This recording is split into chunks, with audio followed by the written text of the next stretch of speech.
The galactic hegemony had ruled the known universe for 12,000 years. 12 ancient species had formed this mighty alliance long before humans had learned to make fire. They had conquered hundreds of worlds. They had enslaved dozens of races. They believed themselves the masters of all creation. The hegemony's Supreme Council met on the capital world of Nexia Prime. The council chamber was a massive dome of living crystal that had been grown over 3,000 years. Light from twin suns filtered through its walls and painted everything in shades of gold and purple. 12 seats circled a central platform. Each seat held a representative of the ruling species. High Councillor Vexithan of the Morde spoke first. His gray skin stretched tight over a skull that seemed too large for his thin body. His fur eyes blinked in sequence as he addressed the council. "We have confirmed the reports," Vexithan said. "The species calling themselves humans have expanded beyond their home system. They now occupy 17 colony worlds in the outer spiral arm." Councillor Ziramesh of the Keth made a sound of dismissal. Her serpentine body coiled around her seat. Scales the color of deep ocean shimmered as she moved. 17 worlds is nothing, she said. "We control 4,000 systems. Why do we waste time discussing these creatures?" "Because they are useful," Vexithan replied. He waved one long-fingered hand. A holographic image appeared above the central platform. It showed a human being, male, average height, unremarkable in every way. "They are physically weak compared to most species," Vexithan continued. "They have no natural weapons, no armor, no venom. Their technology is primitive. Their fastest ships take months to cross distances we travel in days. Then why are they useful?" asked Councillor Thamgr of the Brule. His massive form barely fit in his reinforced seat. Thick muscles covered his body like armor. His species had been bred for war over 10,000 generations. "Because they are adaptable," Vexithan said. "Our observation probes have watched them for 50 of their years. They can survive in almost any environment. They require little food. They breed quickly. Most importantly, they follow orders when properly motivated." Understanding spread through the council. Ziramesh's tongue flicked out to taste the air. Thamgr's thick lips pulled back in what might have been a smile. "You suggest we add them to the labor pool," Ziramesh said. "I do. Their small colony worlds are poorly defended. Their military is laughable by our standards. We could collect the entire species within a single rotation." Councillor Yevane of the Sylph leaned forward. Her species had evolved on a world of eternal darkness. Her skin was pale as death, and her eyes were solid black orbs that reflected no light. "And if they resist?" she asked. Vexithan made a gesture of unconcern. "Let them resist. What can they do against us? Their weapons cannot penetrate our shields. Their ships cannot outrun ours. They are prey animals who do not yet know they are prey." The council voted. 11 voices in favor, 1 abstention from the Venth, who were known for their caution. The servitude decree was passed. Humanity was officially classified as a labor species, property of the galactic hegemony, slaves.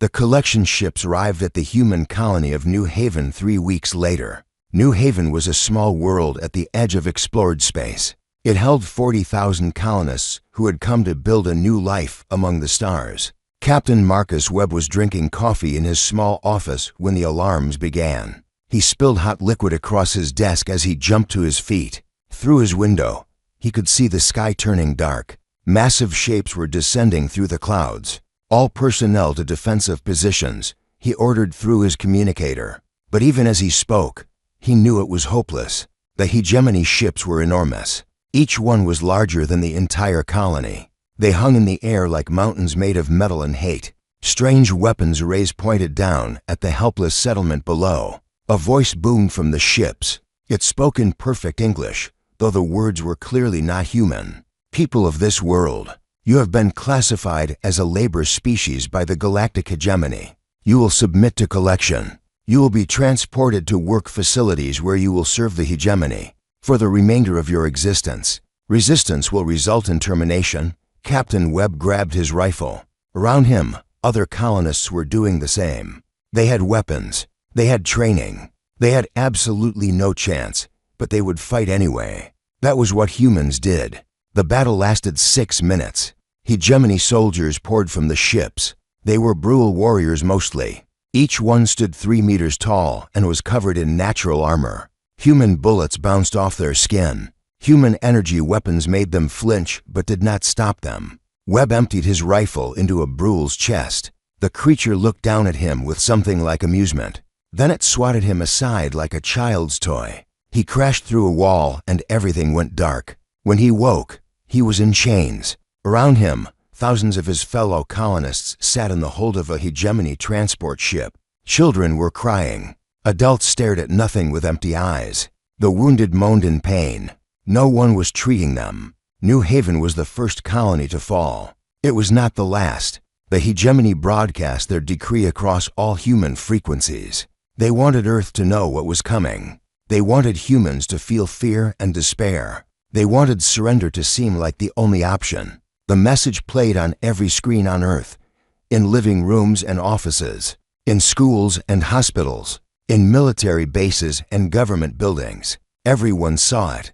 High Counselor Vexithan S. face filled the screens. His four eyes stared out at humanity with cold contempt. "People of Earth," he said, "the galactic hegemony has claimed your species as property. Your outer colonies have already been collected. Your people now serve us in labor facilities across the galaxy. You cannot resist us. You cannot defeat us. Your technology is primitive. Your military is weak. You are alone in a galaxy that does not care about your survival." He paused to let the words sink in. "You will submit to collection. Transport ships will arrive at your world in 30 of your days. You will present yourselves in an orderly manner. Those who cooperate will be treated reasonably well. Those who resist will suffer greatly before they die. There's no third option." The message ended. For a long moment, Earth was silent. 8 billion people had just been told they were slaves, that their children and grandchildren would be slaves, that everything they had built, everything they had dreamed, everything they had hoped for meant nothing. Then the silence broke. In cities around the world, people began to gather, not in fear, not in despair, in fury. The governments of Earth had spent the last century arguing about borders and resources and political power. In a single day, all those arguments became meaningless. The United Nations held an emergency session that lasted 3 hours. At the end, every nation on Earth had agreed to a single unified response. The United Earth Defense Council was formed. Every military on the planet placed itself under unified command. Every resource was pooled. Every scientist, every engineer, every factory was redirected to a single purpose. Admiral Sarah Chen was appointed Supreme Commander. She was 62 years old. She had served in 3 different navies over her career. She had fought pirates in the asteroid belt and rebels on Mars. She had never lost a battle. "What are our options?" the Secretary General asked her during the first council meeting. Admiral Chen stood before a room full of frightened politicians. But when she spoke, her voice was calm and steady. "We have 30 days before their collection ships arrive," she said. "We cannot match their technology. We cannot match their numbers. If we fight them with what we have now, we will lose." "Then what do you suggest?" Admiral Chen smiled. It was not a pleasant smile. "I suggest we stop pretending," she said. "I suggest we show them what we really are." The politicians looked confused. But in military bases around the world, commanders were already opening sealed files that had been classified for decades. Orders were being given that most people had believed would never be spoken. Project Prometheus was now active. On the dark side of the moon, buried under 100 meters of rock, lights began to turn on for the first time in 20 years. Machines that had been sleeping began to wake. Ships that had never flown began their startup sequences. Humanity had always known that the universe might be dangerous. They had watched the skies for centuries and wondered if they were alone. They had hoped for friends among the stars, but they had prepared for enemies. The preparation had begun 60 years ago when the first alien signals were detected. Not communications, not greetings, just the echoes of distant wars and ancient empires. Enough to know that the galaxy was not empty. Enough to know that whatever was out there was powerful and merciless. Earth's public space program had been a show, a distraction, something to keep other eyes watching the wrong thing while the real work happened in secret. The colony ships that had seemed so impressive to the hegemony were actually the weakest vessels humanity could build. The weapons that had failed against Brule armor were training tools, toys. The real fleet was buried in the earth, hidden on the dark side of the moon, constructed in secret facilities beneath the oceans. Admiral Chen looked at the terrified politicians. They did not know what she knew. They did not know what was whack. The diplomatic vessel Olive Branch was not an impressive ship by hegemony standards. It was small. It was slow. Its hull was plain metal without decoration or apparent weapons. To the hegemony observers who watched it approach the capital world of Nexia Prime, it looked like exactly what they expected from a primitive species, a desperate plea for mercy wrapped in cheap steel. Ambassador Chen Wei stood at the bridge viewport and watched Nexia Prime grow larger. Twin suns cast the planet in golden light. Orbital stations the size of cities circled the world in neat geometric patterns. Warships beyond counting filled the space around them. "They are scanning us," Captain Torres reported from her command chair. "Let them," Chen Wei said. "They will find nothing of interest." The ambassador was 70 years old. Her hair was gray and her face was lined with age. She had spent 40 years in Earth's diplomatic corps. She had negotiated treaties with colony rebellions. She had talked down terrorists with bombs strapped to their chests. She had faced rooms full of angry politicians and walked out with everything she wanted. This was different. This was not a negotiation between equals. The hegemony did not see her as a diplomat.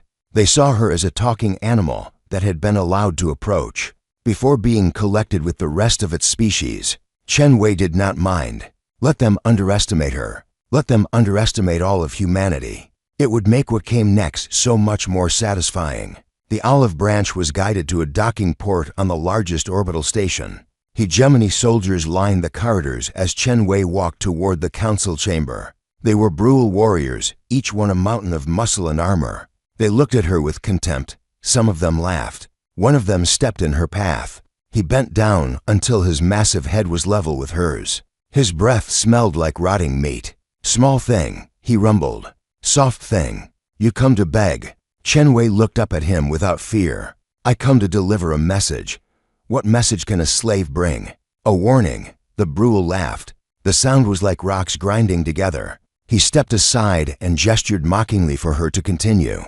The Supreme Council chamber was exactly as impressive as it was meant to be. The living crystal dome stretched overhead like a captured sky. The 12 councillors sat in their seats of power, each one ancient, each one certain of their superiority. Chen Wei walked to the central platform. She wore simple clothes, a dark suit, practical shoes, no jewelry or decoration. She carried nothing but a small data pad. High Councillor Vexithan looked down at her. His 4 eyes blinked slowly, each one at a different time.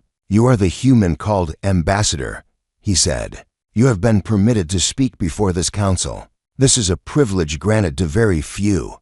Do not waste our time." Chen Wei bowed slightly. When she spoke, her voice was calm and clear. "Honored councillors, I am Chen Wei, representing the United Earth Defense Council. I come with a simple message and a simple request. Speak. 37 days ago, your collection ships took prisoners from our colony worlds. 4,723 of our people were taken. Among them were 612 children. They are being held in your labor facilities across the galaxy." Ziramesh of the Keth hissed with amusement. "They are not prisoners. They are property, as are you, as is every member of your species." Chen Wei continued as if the councillor had not spoken. "Our request is simple. Release our people. Rescind the servitude decree. Pay compensation for the damage done to our colonies. Leave human space and never return." Silence filled the chamber. Then Thomber of the Brule began to laugh. The sound echoed off the crystal walls. Other councillors joined him. Even Vexithan allowed himself a thin smile. "You are either very brave or very stupid," Vexithan said. "Your species has been classified as labor stock. This is not a matter for discussion. You will serve the hegemony for as long as you are useful. When you are no longer useful, you will be disposed of.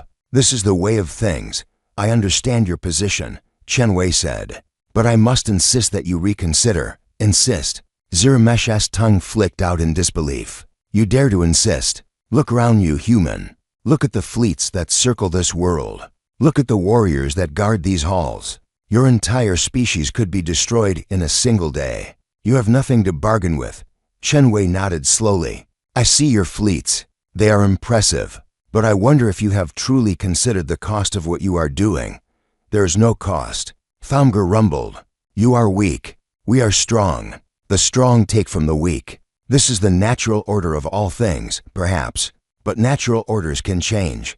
Vexithan leaned forward. Is that a threat, human? It is a warning, Chen Wei said. I am required by my government to deliver it clearly. So let me be clear. She held up her data pad. In 30 days, your collection ships will arrive at Earth. If they do, they will be destroyed. Every ship you send will be destroyed. If you continue to hold our people, we will come for them. We will not negotiate. We will not show mercy. We will not stop until every human is free and every slaver is dead. The councillors stared at her. Then the laughter began again, louder this time. You will destroy our ships, Ziramesh said between hisses of amusement. With what? Your primitive weapons could not stop a single Brule warrior. Your fastest ships are slower than our cargo transports. You have no fleet. You have no weapons. You have nothing. That is what you believe, Chen Wei said. That is what we know. Our probes have studied your species for decades. We know your capabilities exactly. You know what we chose to show you. The laughter faded slightly. Vexithan for eyes narrowed. Explain yourself. Chen Wei set down her data pad. She clasped her hands behind her back and looked at each councillor in turn. For 60 years, we have known about the hegemony. We detected your signal traffic. We tracked your probe ships. We studied the wreckage of your wars that drifted into our space. We learned about you. We learned about all of you. And yet you built nothing that could threaten us, Vexithan said. We have seen your fleet. 200 ships, most of them barely capable of interstellar travel. You have seen what we wanted you to see. You have studied what we allowed you to study. Every piece of technology you observed was built to be observed. A performance for your probes. The chamber was quiet now. The councillors were no longer laughing. You are bluffing, Ziramesh said, but there was uncertainty in her voice. I am not. In 30 days, your collection ships will arrive at Earth. If they do not turn back, they will not return. Their crews will die wondering why their shields did not work, why their weapons did not fire, why their engines stopped. They will have approximately 30 seconds to wonder before they cease to exist. This is absurd. Thamgur growled. You cannot hide an entire military capability, and yet we did. Because we had to. Because we knew that someday, something like you would come. Something that saw us as prey. Something that would not negotiate. Something that would not listen to reason. So we prepared. Not openly. Not proudly. In secret and in shadow. We built weapons your probes could not detect. We developed technology your scientists would call impossible. We created a fleet that exists in no database because it has never been seen. Chen Wei picked up her data pad again. This is your warning. You have 30 days to release our people and leave us in peace. If you do not, everything you have built will be destroyed. Not conquered, destroyed. We will not take your worlds. We will unmake them. We will not enslave your people. We will end them. Every species that stands against us will be erased from the universe as if they never existed. She bowed again. Thank you for your time. The councillors watched her walk away. When the door closed behind her, they sat in silence for a long moment. She is lying, Ziramesh said finally. She must be lying. Perhaps, Vexithan said slowly. But what if she is not? Then we destroy them before they can act, Thamgur said. We send the full fleet to their homeworld. We burn their planet to ash. We collect those who survive and put them to work in the deepest mines, until they forget they were ever free. Yes, Ziramesh agreed. That is the only answer. Show them what happens to species that threaten the hegemony. Vexithan was quiet. He was thinking of the human ambassador. Her calm voice, her steady eyes. She had stood before the 12 most powerful beings in the galaxy and told them they would be destroyed. She had not blinked. She had not trembled. She had spoken like someone who already knew how the story would end. Something troubles me, he said. What?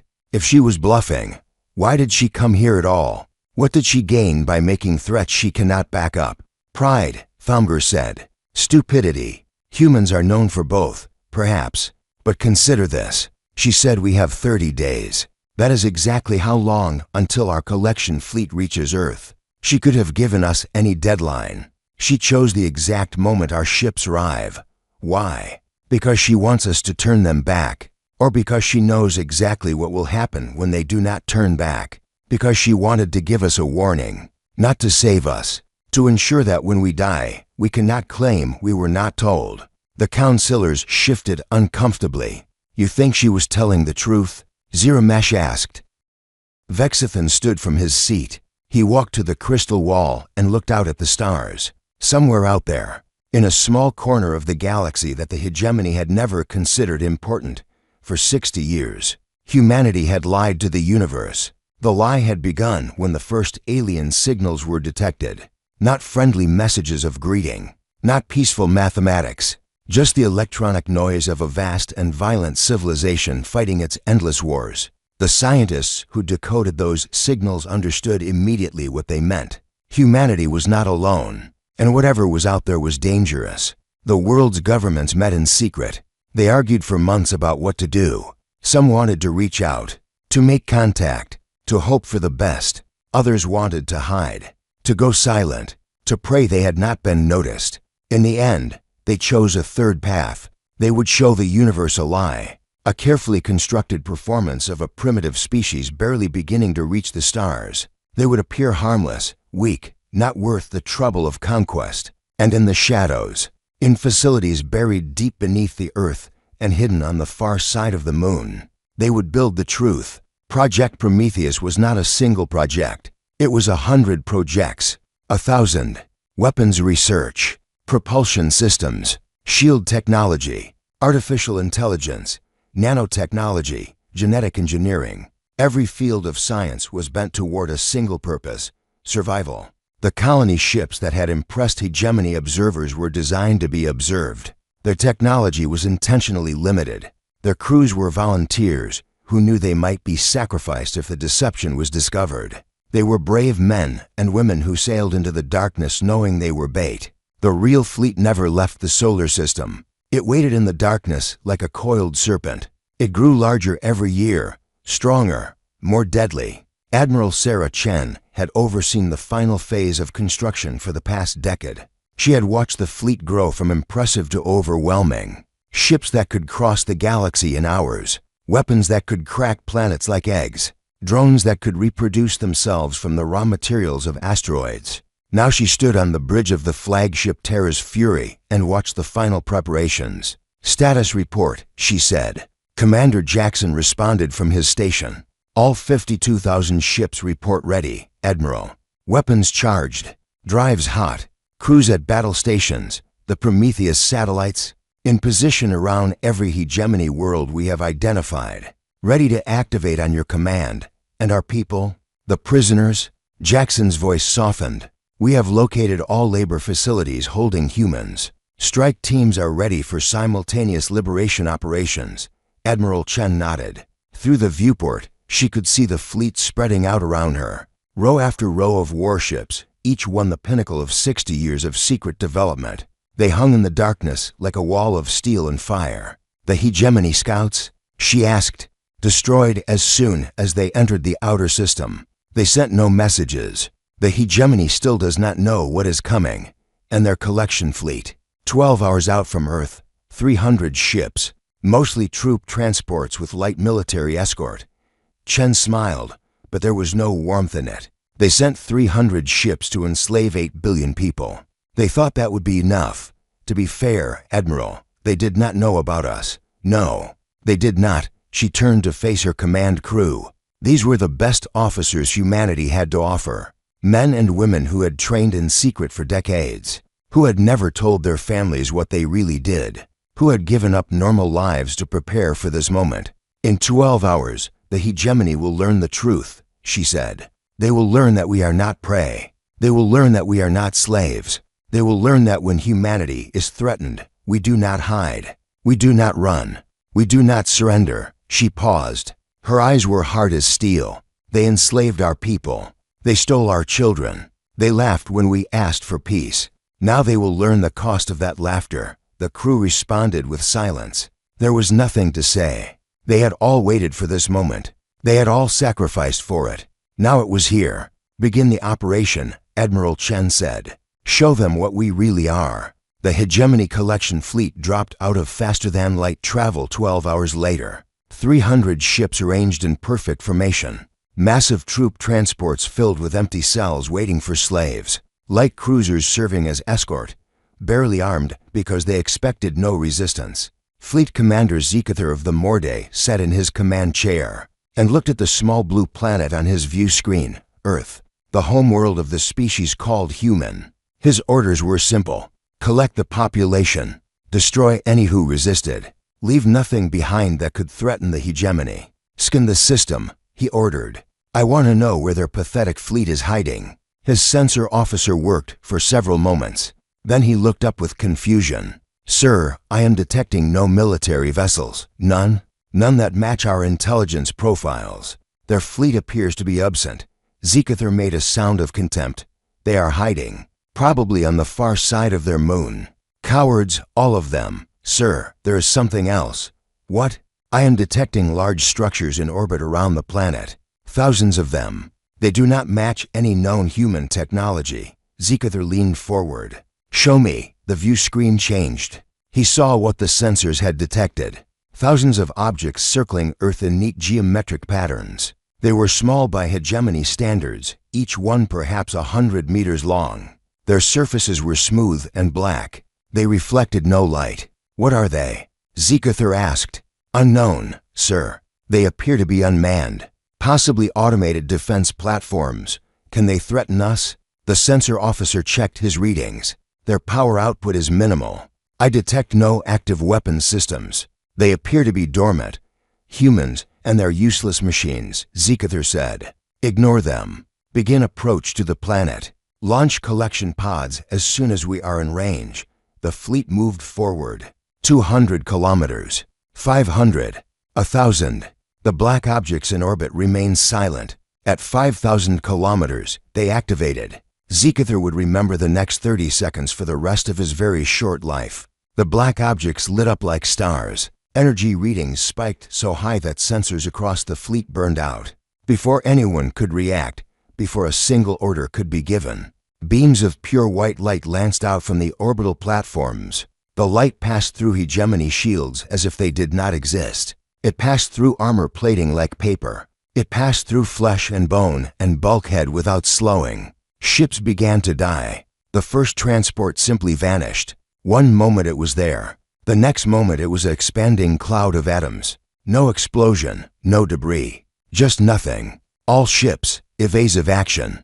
Zekather screamed. But there was nowhere to evade to. The beams came from every direction. They moved faster than light. They could not be outrun. The second transport died. Then the third. Then 12 more in rapid succession. Return fire. Zekather ordered. Target those platforms. His weapons officer tried. Energy bolts lanced out toward the nearest black object. They struck its surface and disappeared.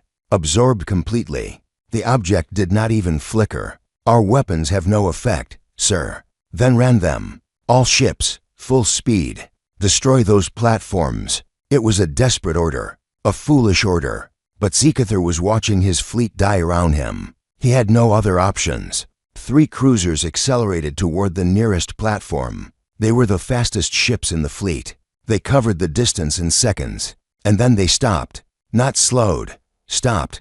As if they had hit an invisible wall. Their engines continued to fire, but they did not move. They hung in space, helpless, while the white beams found them. 3 more ships died. Zekather stood frozen at his command post. Around him, his bridge crew was screaming. Alerts blared from every station. On his view screen, he watched the impossible happen. 300 ships, the pride of the Hegemony Collection fleet, being systematically erased from existence. Sir, his communications officer was pale with terror. We are being hailed. What? A transmission. From the planet. In our language. Put it through. The view screen changed. A human female appeared. She wore a military uniform covered in symbols Zekather did not recognize. Her gray hair was pulled back severely. Her eyes were cold. "I am Admiral Sarah Chen of the United Earth Defense Force," she said. "You were warned. Your leaders received our message. They chose not to listen. That choice has consequences. You cannot do this," Zikathur said. His voice was barely a whisper. "We are the hegemony. We rule the galaxy." "You ruled the galaxy," Admiral Chen replied. "Past tense. Your time is over. Your empire is over. Everything you built ends today. This is impossible. Your species is primitive. You have no technology that could. We have technology you cannot imagine. We have weapons you cannot comprehend. We have spent 60 years preparing for this moment." She paused. "And we are just getting started."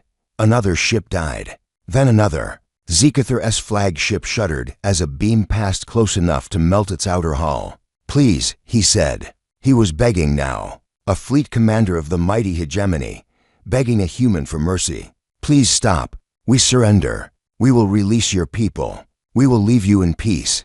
Just please stop." Admiral Chen was quiet for a moment. When she spoke again, her voice was sad. "If you had said those..." The galactic hegemony had never known fear. For 12,000 years, they had been the masters of all they surveyed. They had crushed rebellions. They had absorbed rival empires. They had enslaved species beyond counting. Nothing had ever truly threatened them. Now they learned what fear felt like. The first attack came at Keth Prime, homeworld of the Serpentine Keth. Their orbital defense grid was the most advanced in the hegemony. Thousands of weapons platforms surrounded the planet. A permanent fleet of 200 warships guarded the approaches. Nothing could approach without being detected and destroyed. The human ships appeared inside the defense perimeter. Not approaching, not detected, simply there, as if they had always been. Admiral Chen had sent Strike Group 7 to Keth Prime. 100 vessels against thousands of defenders. The Keth commanders laughed when they saw the numbers. Then they stopped laughing. Human weapons operated on principles the hegemony could not understand. Their beams passed through shields without slowing. Their missiles changed direction in ways that violated known physics. Their ships moved between points in space without crossing the distance between them. The battle lasted 11 minutes. At the end, the Keth orbital defense grid was gone. Their fleet was scattered wreckage. Their weapons platforms were cooling debris. But the human ships did not fire on the planet. Instead, a message broadcast across all frequencies. A human female appeared on every screen on Keth Prime. She wore a military uniform. Her face was stern but not cruel. "People of Keth Prime," she said, "we are not here for conquest. We are not here for revenge. We are here for our people. Your species holds 342 humans in labor facilities on this world. You will release them immediately. Every human, every child. You will escort them to the designated collection points. You will not harm them. You will not delay." She paused. "If our people are released unharmed, we will leave your world in peace. If they are harmed, if they are hidden, if a single human child is hurt, your world will share the fate of your fleet. You have 1 hour to decide." The Keth leaders argued for 30 minutes. Some wanted to fight. Some wanted to use the human prisoners as hostages. Some wanted to kill them out of spite. In the end, fear won. The humans were released. Strike Group 7 collected them and departed without firing another shot at the planet. The pattern repeated across the galaxy. Brule was a world of warriors. Every citizen was trained to fight from birth. Their military had never lost a war. Their pride was absolute. When the human fleet appeared above their world, the Brule did not negotiate. They launched everything they had. 10,000 warships. Millions of ground troops standing ready to repel any invasion. Their greatest generals commanded the defense. Their mightiest weapons charged and fired. None of it mattered. Human ships danced through the Brule formations like ghosts. Weapons that should have destroyed them passed through empty space. Missiles that should have overwhelmed them were redirected back at their launchers. The Brule fought with everything they had. They died anyway. Admiral Chen commanded the Brule operation personally. She watched from the bridge of Terra's fury as the warrior species threw themselves against her fleet in wave after wave of suicidal attacks. They were brave. They were strong. They were utterly outmatched. "Their supreme war leader is demanding to speak with you," Commander Jackson reported. "Put him through."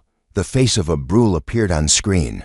He was old by his species' standards. Scars covered his face. His eyes burned with fury and something else. Something that might have been respect. "Human," he growled. "You fight well. Your warriors are worthy opponents. This does not have to continue," Admiral Chen said. "Release our people. We will leave." "You asked the Brule to surrender?" "I asked the Brule to be wise. Your fleet is destroyed. Your weapons cannot touch us. Your world is defenseless. You can die fighting for nothing, or you can live and rebuild. The choice is yours." The war leader was silent for a long moment. Around him, his remaining officers waited. They had never surrendered to anyone. Their entire culture was built on strength and victory. "If we release your people," the war leader said slowly, "you will truly leave? You will not destroy our world? We will leave. We have no interest in conquest. We only want our people back. And if we refuse?" Admiral Chen's expression did not change. "Then I will give the order, and your species will cease to exist. Not your military, not your government, your species. Every Brule on every world. Gone. Forever. You would commit genocide. You would have enslaved 8 billion humans. You would have worked us to death in your mines and factories. You would have bred our children for labor. Do not speak to me of genocide." The war leader looked at her for a long moment. Then he laughed. It was a bitter sound. "The hegemony made a terrible mistake," he said. "We thought you were prey. We were wrong. Yes, you were. Very well. Human. You will have your people. But know this. The Brule do not forget. We do not forgive. One day, we will be strong enough to challenge you." Admiral Chen nodded. "When that day comes, I hope you will choose to challenge us as allies rather than enemies. You are a warrior people. There's no shame in recognizing when you have met your match." The transmission ended. An hour later, all human prisoners on Brule worlds were released. The strike group departed without destroying the planet. But not all species were as wise as the Brule. The Mordai, the Keth, and the Sylph refused to release their human prisoners. Their leaders believed that the other attacks were tricks, deceptions. They could not accept that a species they had dismissed as primitive could truly defeat them. High Counselor Vexithan of the Mordai made a speech to his people. He called the humans terrorists. He called them savages. He said that the hegemony would crush them as they had crushed every other threat. "In 12,000 years, we will not negotiate with slaves," he declared. "We will not show mercy to vermin. Every human in our territory will be executed. Their bodies will be left as a warning to any who dare challenge the hegemony." The executions began immediately. On labor worlds across Mordai space, human prisoners were dragged from their cells and killed. Men, women, children, it did not matter. The Mordai wanted to send a message. They received one instead. Admiral Chen got the reports within hours. 412 humans executed, including 97 children. The youngest had been 3 years old. She stood alone in her quarters for a long time. She looked at the photographs that her intelligence teams had recovered. Small faces, innocent faces, faces that would never smile again. When she emerged, her officers saw something in her eyes that frightened them. A cold fury that went beyond anger, beyond rage. It was the look of someone who had made a terrible decision and was at peace with it. "Target the Mordai homeworld," she said. "All weapons systems. Maximum yield." Commander Jackson hesitated. "Admiral, there are 17 billion Mordai on that planet. Civilians, children, I know. If we do this, we become everything they accused us of being. I know." Admiral Chen's voice was steady. "They murdered our children. They murdered them to send a message. Now I will send a message of my own. Admiral, they were warned." Ambassador Chen Wei stood before their council and told them exactly what would happen if they harmed our people. They laughed at her. They called us slaves. They thought we were bluffing. Her hands clenched at her sides. 97 children, Commander. The youngest was 3 years old. Her name was Emma. She had been captured from New Haven with her parents. She never hurt anyone. She never threatened anyone. She was just a little girl who wanted to go home. Chen turned to face her bridge crew. The Mordai killed her to send a message, to prove that they were not afraid of us, to show the galaxy that humans could be murdered without consequence. She paused. They were wrong. No one spoke. The weight of the moment pressed down on everyone. Fire, Admiral Chen said. The weapons activated. Beams of energy that made stars look dim lanced down toward the Morde homeworld. The planet's shields, the most powerful in the hegemony, lasted approximately 3 seconds. Then there were no shields. Then there was no atmosphere. Then there was no planet. Where the Morde homeworld had existed, there was only rubble. 17 billion lives ended in an instant. An entire species reduced to scattered survivors on distant colonies. The same fate found the Kef. The same fate found the Sylph. Every species that had killed human prisoners. Every species that had refused the offer of peace. Gone, not conquered, not occupied, erased from existence. The galaxy watched in horror. Ambassador Chen Wei observed the destruction from her ship. She had hoped it would not come to this. She had believed that some species would choose wisdom over pride. She had been wrong. 3 civilizations, she said quietly to her aide. Billions of lives, all because they could not accept that we were not what they thought we were. They chose their fate, Ambassador. They killed our people, I know. That does not make it easier to watch. She turned away from the viewport. There was still work to do. 9 species remained in the hegemony. 9 species that had not yet chosen their fate. Send a message to the remaining councillors, she said. Tell them what has happened. Tell them that the Morde, the Kef, and the Sylph no longer exist. Tell them that they can share that fate or they can accept our terms. What terms, Ambassador? Chen Wei counted on year after the war. The first Galactic Commonwealth Assembly met on neutral ground. The location was a space station constructed jointly by humans and the 9 surviving, former hegemony species. It hung in empty space between star systems, belonging to no one and everyone. Ambassador Chen Wei stood at the podium. She was 71 years old now. The weight of the past year showed in her face. She had watched civilizations burn. She had authorized the deaths of billions. She had done things that would haunt her for whatever years remained to her. But she had also brought her people home. Every human prisoner had been liberated. Every labor camp had been closed. Every survivor had been returned to Earth or the colony worlds. Families separated by slavery had been reunited. Children who had been born in captivity had seen the sky of Earth for the first time. It had been worth it. That was what Chen Wei told herself every night before she slept. It had been worth it. Now she looked out at the assembled representatives. 9 species that had once ruled the galaxy as masters. 9 species that had agreed to join humanity as equals. They sat in their designated sections, watching her with expressions she could not always read. Fear was there. That was obvious. These were species that had watched their strongest allies erased from existence. They knew what humanity could do. They would never forget. But there was something else too. Curiosity, perhaps, or the beginning of respect, or simply the practical recognition that the old ways were gone and new ways had to be found. Chen Wei began to speak. Representatives of the Commonwealth, we gather here at the beginning of something new. Not an empire, not a hegemony, a partnership of equals, built on respect rather than fear. She paused. I will not pretend that we come to this moment without wounds. 3 civilizations are gone. Billions of lives ended. The galaxy is scarred by what has happened.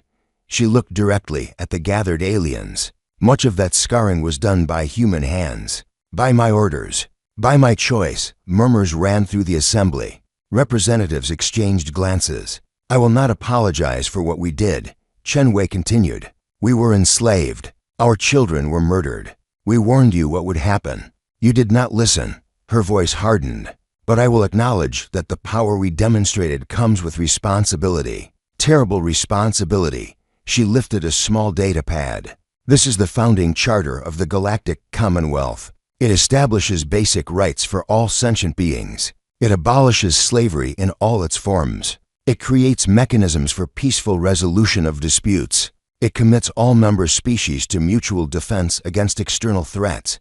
She set the pad down. But more than rules and mechanisms, this Commonwealth must be built on understanding, on the recognition that we are all people, all beings with hopes and fears and families, all worthy of dignity and respect. Ambassador Chen Wei stepped away from the podium. She walked to the edge of the stage, closer to the assembled representatives. Let me tell you a story, she said. 60 years ago, humanity detected signals from the hegemony. We learned that we were not alone in the universe. We learned that the civilizations out here were powerful and ruthless. We learned that if we appeared weak, we would be conquered. She shook her head. We could have reached out to you. We could have introduced ourselves honestly. We could have hoped for the best. A sad smile crossed her face. We were afraid. Afraid that you would see us as prey. Afraid that openness would be rewarded with enslavement. So we hid. We lied. We built weapons in secret and prayed we would never need them. She looked at the Brule representative, the old war leader who had surrendered his world to save his people. You call yourselves warriors, she said. You believe that strength is the greatest virtue. But real strength is not just the ability to destroy. Real strength is the ability to choose not to destroy. The ability to show mercy when you have power. The war leader met her eyes but said nothing. Humanity has proven that we have the power to destroy you all. Every species in this room. Every world in the galaxy. We could rule by fear forever. Chen Wei spread her hands. But that is not what we want. We do not want to be your masters. We do not want to be your overlords. We want to be your neighbors, your partners, perhaps, someday, your friends. She returned to the podium. The hegemony fell because it could not imagine equals. It could only see masters and slaves, predators and prey. It could not conceive of cooperation between species of different strengths. Her voice rose. We can be better than that, all of us. We can build something the galaxy has never seen. A community of peoples working together, trading, learning, growing, not because we fear each other, but because we respect each other. She picked up the charter again. This document is just words. It means nothing unless we choose to live by it. Unless we choose, every day, to treat each other as equals. Unless we choose to resolve disputes with words rather than weapons. Unless we choose to see the person behind the species. Chen Wei set the charter down for the last time. Humanity did terrible things in this war. We destroyed civilizations. We killed billions. We proved that we can be as ruthless as any hegemony slaver, as merciless as any Brule warrior. Her voice softened. But we also showed mercy to those who surrendered. We freed slaves that were not our own people. We offered peace to enemies who had wronged us. She looked across the assembly one final time. That is who we wanted to be. Not destroyers, not conquerors, protectors, partners, people who will fight when we must, but who would rather build than burn. She bowed her head slightly.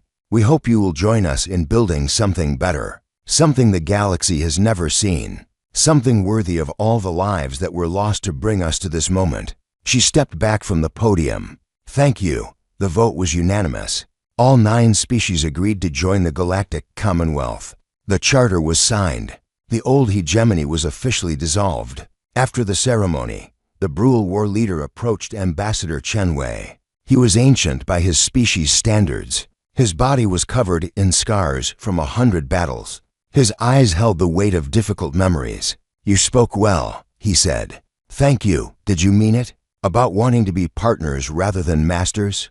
Chen Wei considered the question. Yes, we meant it, even after what was done to your people, even after the murdered children, especially after that.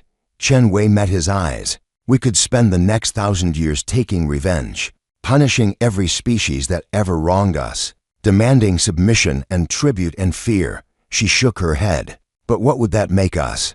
Just another hegemony. Just another empire built on slavery and domination. The war leader was quiet for a moment. My species does not understand mercy, he said finally. We were taught that mercy is weakness, that the strong take and the weak serve, and yet you surrendered your world to save your people. That was not mercy. That was survival, was it? Chen Wei smiled. You could have fought to the death. Your species values warrior glory above all else. Surrender must have been the hardest choice you ever made. The war leader did not respond immediately. When he spoke again, his voice was different, softer.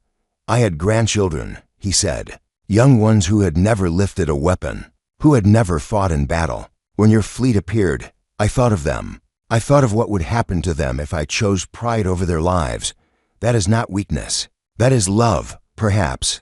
The war leader looked at her with something that might have been the beginning of respect. You humans are strange creatures. You hide your strength until you are threatened. Then you reveal power that can destroy civilizations. But instead of using that power to rule, you offer partnership. We learned something from the hegemony, Chen Wei said. We learned what we did not want to become. 10 years later, the Galactic Commonwealth had grown beyond anything its founders had imagined. New species joined every year. Trade routes connected 1,000 worlds. Cultural exchanges brought understanding between peoples who had never before spoken. There were problems, of course. Conflicts arose. Old hatreds simmered. Some species still dreamed of the old ways, of masters and slaves and empires built on conquest. But those conflicts were resolved with words rather than weapons.